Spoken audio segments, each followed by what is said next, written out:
Наш человек разговаривал с лечащим врачом Александра Габышева, женщина. Она говорит, что началось в больнице? Какой-то идет поток писем, открыток, посылок, курьеры, так сказать. Никогда такого не было. Правильно, никогда такого не было.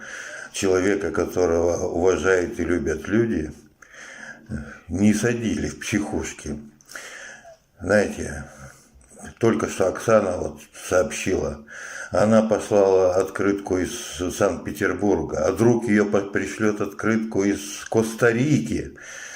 Знаете, то, что не удалось сделать, может быть, какими-то акциями протеста, удастся сделать акциями добра. Добро победит. Добро. Саша будет свободным.